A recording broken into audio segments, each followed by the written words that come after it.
આજે જે સહીઓ અમે રજૂ કરી એને આધારે અમારા મુજબ પ્રસ્થાપિત થાય છે કે આ કિશોર કાનપરિયાની સહી છે ને છે. અમે આજે એ પણ સહી રજૂ કરી કે કિશોર કાનપરિયાએ પોતાના રાજકીય હેતુ માટે અને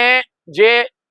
કૌશિક વેકરિયાની ચમચાગીરી કરીને જે યુટર્ન લીધો અને પોતાના ખાસ મિત્ર મનીષ વાઘસિયાને જે પીઠમાં ખંજર માર્યું એની સહી એના કાગળ પર અને અમે જે સહીઓ રજૂ કરી તે એક જ જેવી છે એ પ્રસ્થાપિત કર્યું. અને સાથે સાથે એફઆઈઆર પછી કિશોર કાનપરિયાએ જે સહી બદલી નાખી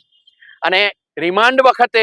એના જે સ્ટેટમેન્ટો રજૂ કર્યા પોલીસે એમાં બદલાયેલી સહી એ પણ અમે રજૂ કરી છે અને કહ્યું છે કે સાહેબ પહેલા તો અંગ્રેજી ગુજરાતીમાં જે સહીઓ કરતો હતો પણ આ માણસ જેવી રીતે કાચિંડો રંગ બદલાય એવી રીતે એની સહીની પણ રંગો બદલાય છે અને પદ્ધતિઓ બદલાય છે. એટલે આ કિશોર કાનપરિયામાં વિશ્વાસ રાખવાની જરૂર નથી. મહેરબાની કરીને આ સહીઓ એની કમ્પેર કરો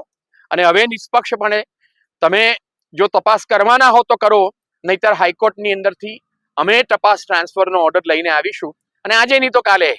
આ સહી કિશોર કાનપરિયાની છે અને તમે અમારી વિરુદ્ધ જે એફઆઈઆર કરી એ સદંતર ખોટી છે.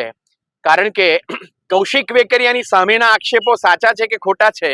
એની ચિંતા કર્યા વગર સહીની આપણે સમસ્યામાં આખો પ્રશ્ન અન્ય દિશામાં લઈ જઈને કૌશિક વેકરિયાને જે બચાવવાનો પ્રયત્ન અમરેલીની પોલીસ અને ગુજરાત સરકાર કરી રહી છે એ અંગે અમે એમને ઉઘાડા પાડવા માંગીએ છીએ.